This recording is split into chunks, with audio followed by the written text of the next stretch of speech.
Hello students, welcome back to your channel. My dear, हमने unit 1 शुरू किया हुआ है. ऑलरेडी इसके 3 लेक्चर में अपलोड कर चुका हूं.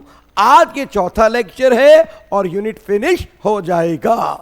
और बच्चे, मेरी कोशिश है हर टॉपिक को आपको बड़े इजी वे में समझाऊं, जर्नल एग्जाम्पल के साथ समझाऊं, ताकि आपके दिमाग में बिल्कुल फिट हो जाए. और कोशिश किया कीजिए जब भी आप लेक्चर अटेंड करते हैं कॉपी पेन साथ रखें, ताकि कोई भी इंपॉर्टेंट पॉइंट है आप उसको नोट करते जाएं. तो विदाउट वेस्टिंग टाइम आइए शुरू करते हैं आज का टॉपिक.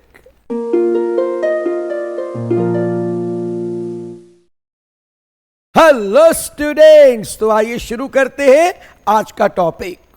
बेटा, लास्ट लेक्चर में थोड़ा सा आपको बताया था कि कॉमर्स क्या होता है. भाई, मैंने आपको बताया था कॉमर्स क्या है. It is the sum total of all those activities which are concerned with the transfer of good and services from producer to the consumer. भाई, कॉमर्स का मतलब है वो सारी एक्टिविटीज जिनके थ्रू जो सामान है प्रोड्यूसर से कंज्यूमर के पास पहुंच रहा है. यानी कॉमर्स का काम क्या है? It establish link between producer and consumer. यानी प्रोड्यूसर कंज्यूमर के बीच में जो लिंक है वो कौन एस्टैब्लिश करता है? कॉमर्स. तो कॉमर्स क्या है मेरे बच्चे? It is also concern with the marketing aspect of business. ये मार्केटिंग से भी रिलेटेड है. हम कह सकते हैं that is supply of right type of good to right person at the right time and at the right place. भाई, commerce का मकसद क्या है? कॉमर्स के थ्रू हमने क्या करना है? जो सामान है, जो गुड एंड सर्विसेज हैं, उनको सही समय पे सही लोगों को सही तरह से प्रोवाइड करना है. That is my dear commerce. क्या मकसद है कॉमर्स का? सही आइटम्स को सही लोगों को सही टाइम पे सही प्लेस पे अवेलेबल कराना. अब मेरे बच्चे, कॉमर्स के 2 पार्ट होते हैं, trade and aids to trade. Commerce के 2 पार्ट है. सबसे पहले हम बात करेंगे ट्रेड. भाई, ट्रेड क्या है? Trade refers to buying and selling of good and services with the aim of earning profit. हम कितने एक बंदा ट्रेडिंग कर रहे हैं. क्या होती है ट्रेडिंग? हम गुड एंड सर्विस को बाय एंड सेल करते हैं और मकसद क्या होता है? प्रॉफिट को अर्न करना. That is the trading. इसको बोलते हैं trade. In the absence of trade, both producer and consumer will have to search for each other. अब अगर ट्रेडिंग नहीं होगी, ट्रेडर नहीं होंगे, तो प्रोड्यूसर कंज्यूमर एक दूसरे को कैसे सर्च करेंगे? और ये पॉसिबल नहीं होगा कि प्रोडक्शन एक्टिविटीज लार्ज स्केल पे की जा सके, क्योंकि प्रोड्यूसर अगर कंज्यूमर को ढूंढने में लग गया तो प्रोडक्शन एक्टिविटी कैसे करेगा? इसलिए ट्रेडर का काम क्या होता है कि ट्रेड के थ्रू वो कंज्यूमर को ढूंढे और प्रोड्यूसर का सामान उस तक पहुंचाए. अब थोड़ा और आगे बात करते हैं. Trade remove this hindrance of person. Trade से आप क्या कर रहे हो? जो पर्सन की हिंड्रेंस है उसको रिमूव कर रहे हो, क्योंकि इससे लिंक क्रिएट हो रहा है बिटवीन प्रोड्यूसर एंड कंज्यूमर. तो ये 1 नंबर के लिए बहुत इंपॉर्टेंट पॉइंट है. ट्रेड से हम कौन सी हिंड्रेंस रिमूव करते हैं? Hindrance of person. अदरवाइज अगर ट्रेडिंग नहीं होगी तो प्रोड्यूसर कंज्यूमर में लिंक कैसे स्टैब्लिश होगा? कैसे वो अपना सामान जो प्रोड्यूसर है कंज्यूमर तक पहुंचाएगा और वो अपनी प्रोडक्शन एक्टिविटीज अच्छे से नहीं कर पाएगा. The person who are engaged in trade are known as traders और मिडलमैन. हम कहते हैं ना मेरे अंकल ट्रेडर हैं, या कोई पर्सन का नाम लेते हैं XYZ, वो ट्रेडिंग करता है. तो ट्रेडर जो होते हैं, जो ट्रेड करता है, उसे हम क्या बोलते हैं? ट्रेडर्स, या बोलते हैं मिडलमैन. क्यों बोलते हैं मिडलमैन? क्योंकि ये लिंक है किसके बीच में? कंज्यूमर और प्रोड्यूसर के बीच में. अब थोड़ा आगे चलते हैं कि ट्रेड कितनी तरह का होता है. जब ज्योग्राफिकल बेसिस पे बात करें तो ट्रेड 2 तरह का होता है, home trade and the foreign trade. तो सबसे पहले बात करते हैं होम ट्रेड. भाई, होम ट्रेड का मतलब है जो ट्रेड आपकी डोमेस्टिक टेरिटरी के बीच में हो रहा है, हम उसको बोलते हैं होम ट्रेड. भाई, जैसे मेरे इंडिया के अंदर जो ट्रेडिंग हो रही है, मान लो आपने पंजाब से आइटम ली, हरियाणा में जाके बेच दी, यूपी से आइटम ली, एमपी में जाके बेच दी, बॉम्बे से आइटम ली, जाके गोवा में बेच दी. तो ये क्या है? Home trade. इसको हम डोमेस्टिक ट्रेड भी बोलते हैं, इसको हम इंटरनल ट्रेड भी बोलते हैं. ध्यान दीजिएगा, जो होम ट्रेड है इसके 2 नाम और याद रखेंगे, क्योंकि हमारी डोमेस्टिक टेरिटरी में हो रहा है, हम इसको डोमेस्टिक ट्रेड भी बोलते हैं.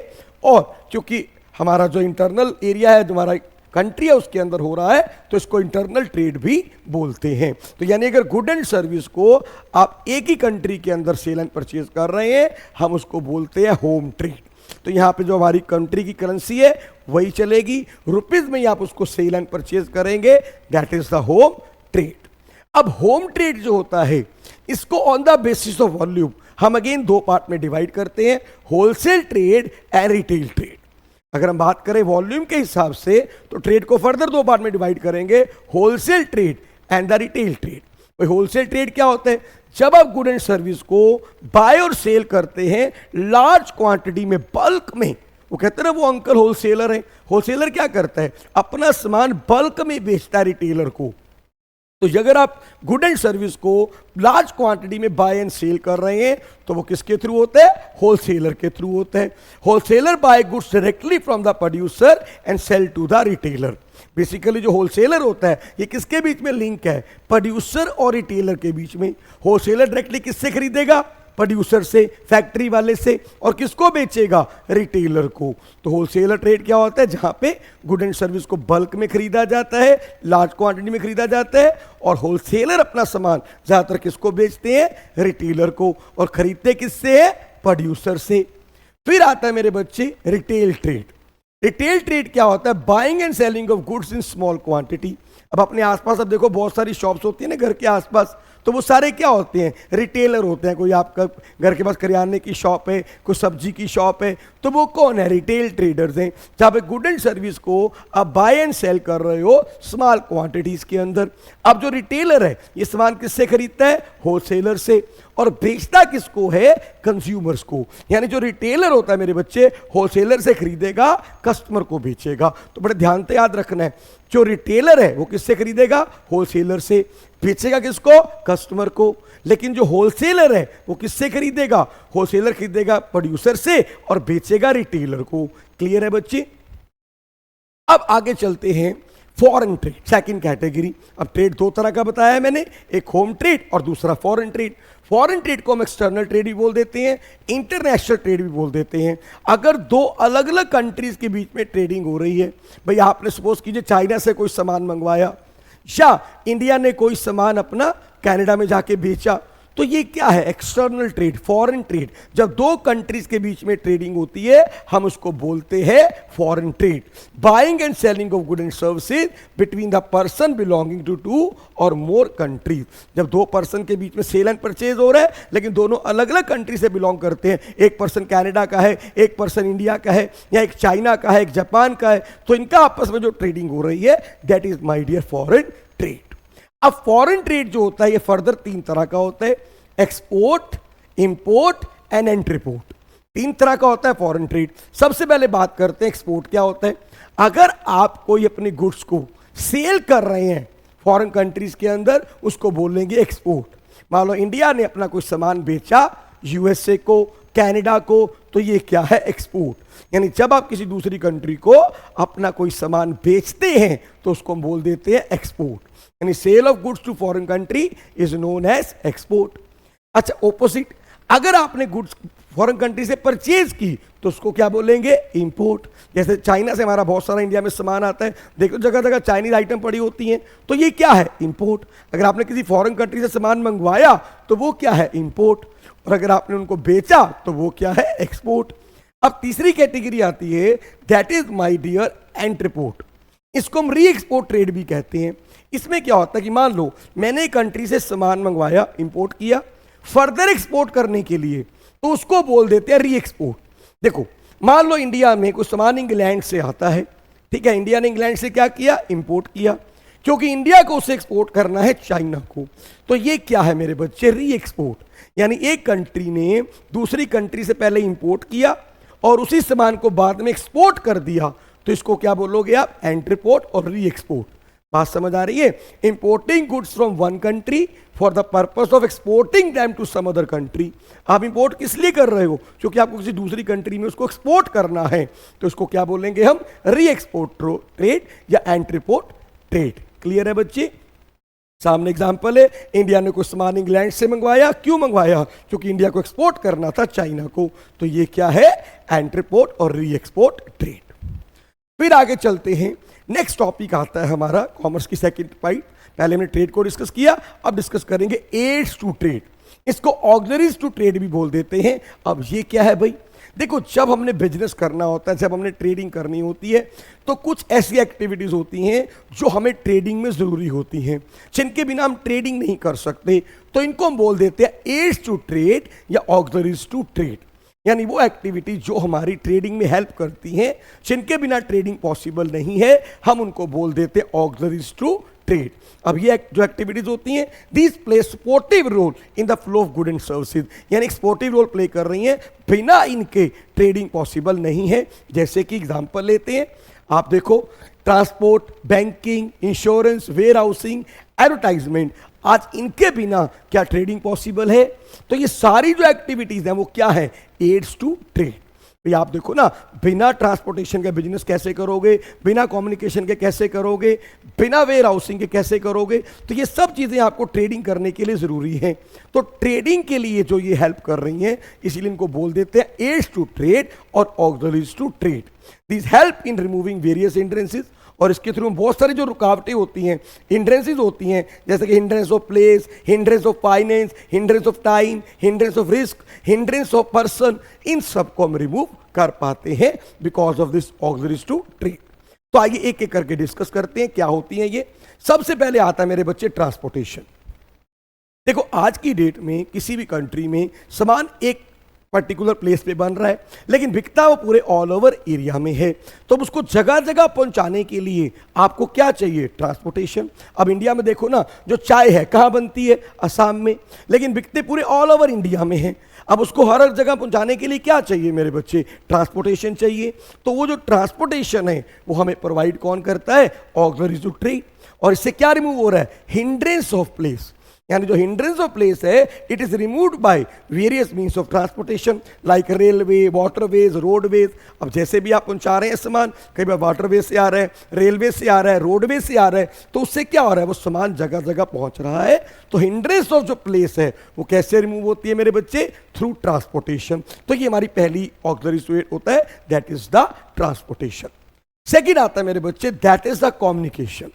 अब देखो, जब तक कम्युनिकेशन नहीं होगा, प्रोड्यूसर कैसे लिंक करेगा कंज्यूमर के साथ? जब तक कम्युनिकेशन का मतलब क्या है? जब तक उनकी इंफॉर्मेशन एक्सचेंज नहीं होगी। अब मेरे को पता ही नहीं है, मान लो मैं कंज्यूमर हूं, कि प्रोड्यूसर के पास क्या सामान पड़ा हुआ है, जब तक मेरी उससे कोई इंफॉर्मेशन ही नहीं मिलेगी तो मैं उससे कैसे सेल एंड परचेज कर पाऊंगा? तो हमारे जो पोस्टल सर्विसेज होती हैं, कुरियर सर्विसेज होती हैं, फिक्स लाइन टेलीफोन सर्विसेज होती हैं, मोबाइल फोन होते हैं, ईमेल होते हैं, तो ये क्या है? All are the means of communication, जिनके थ्रू क्या रिमूव हो रहा है? Hindrance of information. एक दूसरे की जो इंफॉर्मेशन है हम ले पा रहे हैं और उनको दे पा रहे हैं। अब मान लीजिए मैंने कहीं से कोई प्रोडक्ट मंगवाना है, तो मेरे को उनकी कोटेशन चाहिए, रेट चाहिए, तो मैंने उनको ईमेल किया, भैया मेरे को अपनी रेट लिस्ट भेज दो, तो उन्होंने मेरे को अपनी रेट लिस्ट भेज दी। तो ये क्या हुआ? थ्रू कम्युनिकेशन जो हमारी हिंड्रेंस ऑफ इंफॉर्मेशन था वो रिमूव हो गया, हमें इंफॉर्मेशन मिल गई, प्रॉपर कम्युनिकेशन हो गया, अब हम ट्रेडिंग कर सकते हैं। देन मेरे बच्चे नेक्स्ट आता है बैंकिंग एंड फाइनेंस। देखो, हर बिजनेस को जब हम शुरू करते हैं तो बिना फाइनेंस के बिजनेस पॉसिबल नहीं है। फाइनेंस की जरूरत तो होती है, हर बिजनेस को फंड्स चाहिए, लॉन्ग टर्म के लिए भी और शॉर्ट टर्म के लिए भी। जो उसको फाइनेंस चाहिए होता है शॉर्ट टर्म के लिए, उसे हम बोलते हैं वर्किंग कैपिटल रिक्वायरमेंट, और जो उसको फंड चाहिए होता है लॉन्ग टर्म के लिए, उसको बोलते हैं फिक्स कैपिटल रिक्वायरमेंट। यानी जब बिजनेसमैन को क्या चाहिए? कुछ फंड ऐसे चाहिए जो रोजमर्रा की एक्टिविटीज के लिए चाहिए, रूटीन एक्टिविटीज के लिए चाहिए, उनको हम बोल देते हैं वर्किंग कैपिटल रिक्वायरमेंट। और कुछ उनको फंड्स चाहिए होते हैं फिक्स एसेट्स के लिए, भाई मशीनरी खरीदनी है, बड़ी बड़ी बिल्डिंग्स बनानी है, इंफ्रास्ट्रक्चर के लिए चाहिए, तो वो क्या होता है? Fix capital requirement. और ये जो फाइनेंशियल नीड्स हैं कौन पूरी करता है? बैंक। यानी अगर बिजनेसमैन को कभी लोन की जरूरत पड़ जाए तो बैंक से उनको लोन भी मिलता है। यानी बैंक क्या कर रहे हैं? They remove the hindrance of finance. जो हिंड्रेंस ऑफ फाइनेंस है, जो फंड्स की प्रॉब्लम है, वो कौन सॉल्व कर रहा है? बैंक। इसके अलावा बैंक और भी बहुत सारे काम कर रहे हैं सर। अगर बैंक में आप चाहें अपने पैसे डिपॉजिट कर सकते हैं, बैंक से आप क्रेडिट ले सकते हैं, बैंक में आप जाके अपने बिल ऑफ एक्सचेंज को डिस्काउंट कर सकते हैं, चेक को कलेक्ट कर सकते हैं, रेमिटेंस अपने पैसे को ट्रांसफर कर सकते हैं, और भी बैंक बहुत सारी सर्विसेज प्रोवाइड करता है बिजनेसमैन को। देखो ना, बिजनेसमैन चेक काट के दे देते हैं, कई बार अपना ड्राफ्ट वगैरह बना के दे देते हैं। तो ये किसके थ्रू हो रहा है? सब बैंक के थ्रू हो रहा है। तो बैंक के थ्रू आप इजीली ट्रांजैक्शन कर पा रहे हो। आजकल तो ऑनलाइन का टाइम आ गया, हम बैठे बैठे घर से गूगल पे से, पेटीएम से जो पेमेंट कर रहे हैं, बीच में बैंक ही है जहां से हमारा पैसा ट्रांसफर हो रहा है।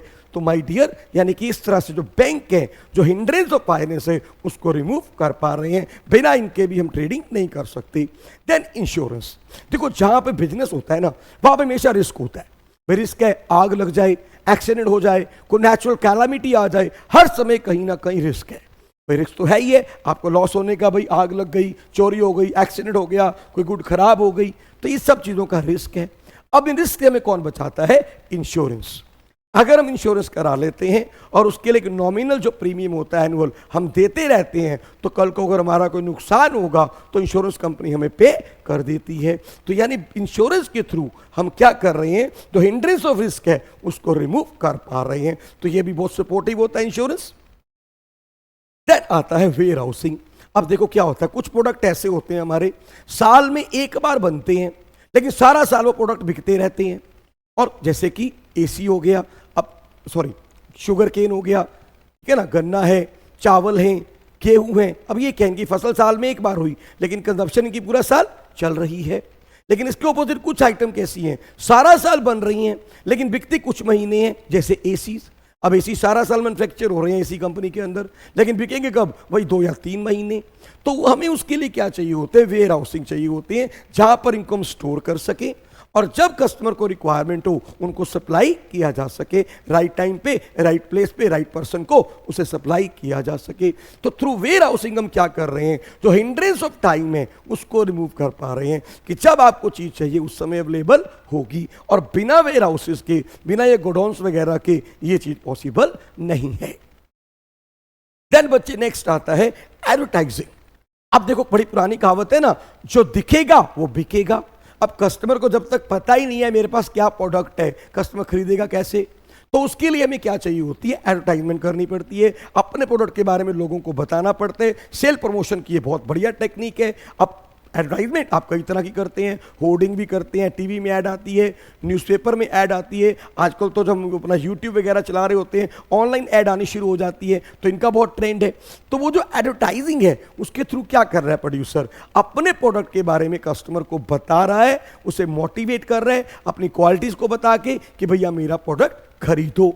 तो एडवर्टाइजमेंट के थ्रू आप क्या कर रहे हैं? हिंड्रेंस ऑफ इंफॉर्मेशन को रिमूव कर रहे हैं। जो नॉलेज है, हिंड्रेंस ऑफ नॉलेज भी कह सकते हैं कि अपने प्रोडक्ट के बारे में पूरी इंफॉर्मेशन, पूरी नॉलेज प्रोवाइड कर रहे हैं ताकि कस्टमर उसको अच्छे से खरीद सके। उसका कोई जो भी प्रॉब्लम, जो डाउट्स वगैरह हैं, वो ऐड के थ्रू क्लियर हो जाता है कि अभी हमारे प्रोडक्ट में ये चीज़ें हैं, ये क्वालिटीज़ हैं। तो वो आपको मोटिवेट करते हैं ताकि आप उनका सामान खरीदें। तो ये था मेरे बच्चे ऑक्सिलरीज ऑफ ट्रेड। अब लास्ट टॉपिक आता है चैप्टर का, what are basic factor which are consider before starting a business. भाई आज मेरे को एक बिजनेस शुरू करना है, तो बिजनेस शुरू करने से पहले मैं कौन से फैक्टर्स को अपने दिमाग में रखूंगा, कौन सी चीजें मेरे को दिमाग में रखनी चाहिए? तो आइए डिस्कस करते हैं। सबसे पहले देखो, मेरे को बिजनेस शुरू करना है, तो पहला फैक्टर क्या है? Selection of the line of business.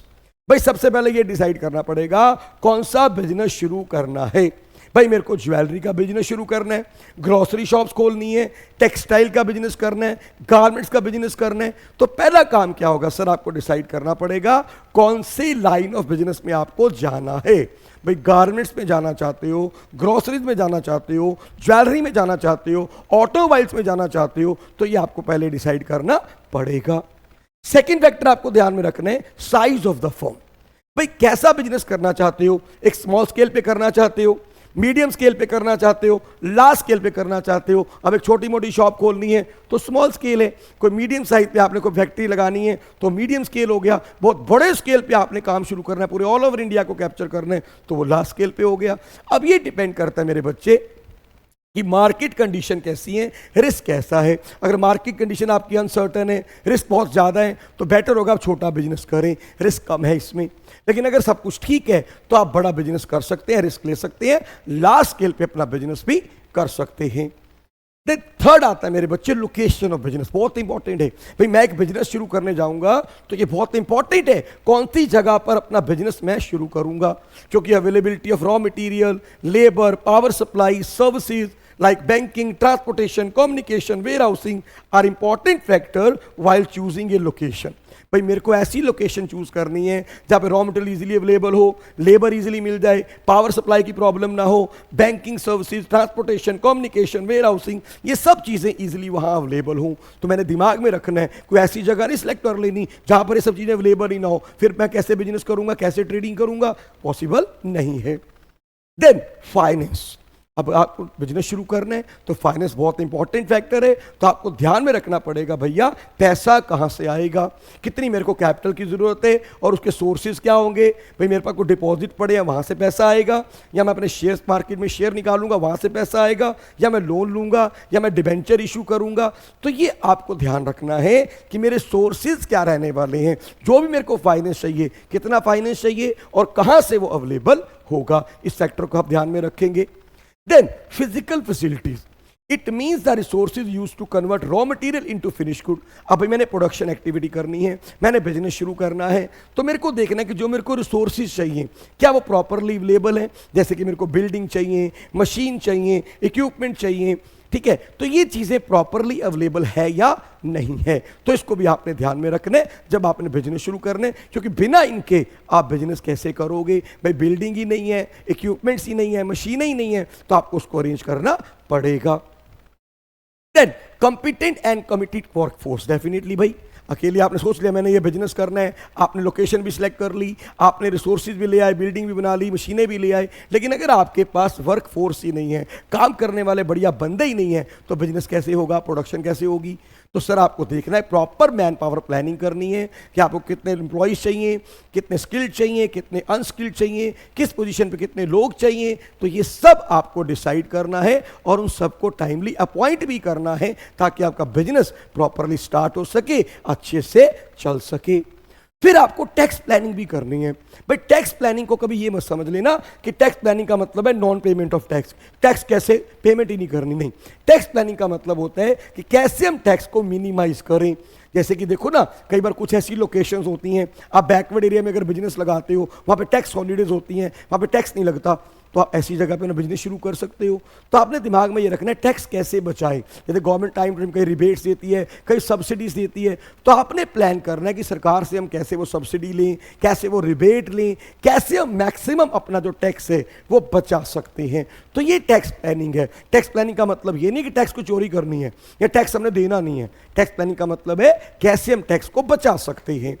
फिर मेरे बच्चे जब ये टैक्स प्लानिंग भी हो गई, अब आपका लास्ट स्टेप है लॉन्चिंग द एंटरप्राइजेज। सब चीज़ें हो गई भैया, आपने डिसाइड कर लिया कौन सा बिजनेस खोलना है, आपको पता लग गया पैसा कहाँ से आएगा, लोकेशन क्या है, आपने जो फिजिकल मटेरियल है वो भी अरेंज कर लिया, बिल्डिंग भी आ गई, मशीनें भी आ गई, फर्क लेबर भी आ गए, टैक्स प्लानिंग भी हो गई। तो अब आपने क्या करना है, now you can start your business by making utilization of resources, fulfilling legal formality, जो भी लीगल फॉर्मेलिटीज को फुलफिल करो और अपनी आप प्रोडक्शन एक्टिविटी स्टार्ट कर सकते हो और अपने प्रमोशन कैंपेन वगैरह भी लगा सकते हो कि we are going to start the business. तो ये आपका लास्ट स्टेप है, इसके होते ही आपका बिजनेस लॉन्च हो जाएगा। तो मेरे बच्चे that's all for this unit. तो अब यूनिट नंबर 1 हमारा फिनिश हो गया। बेटे मैं एक बार आपको बार बार कह रहा हूं, हम एक एक टॉपिक करेंगे, बड़े अच्छे से करेंगे। बस आपने कोई लेक्चर मिस नहीं करना, हर लेक्चर को अच्छे से अटेंड करना है। और हाँ, मैंने प्लेलिस्ट बना दी है बिजनेस स्टडी की भी और मेरे बच्चे इकोनॉमिक्स की भी, ताकि कोई लेक्चर ढूंढने में आपको दिक्कत ना आए, आप इजीली उसको सुन सकें, फायदा उठा सकें।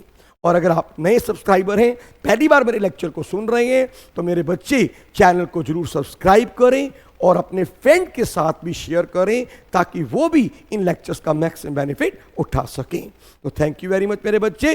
तो मिलते हैं ब्रेक के बाद।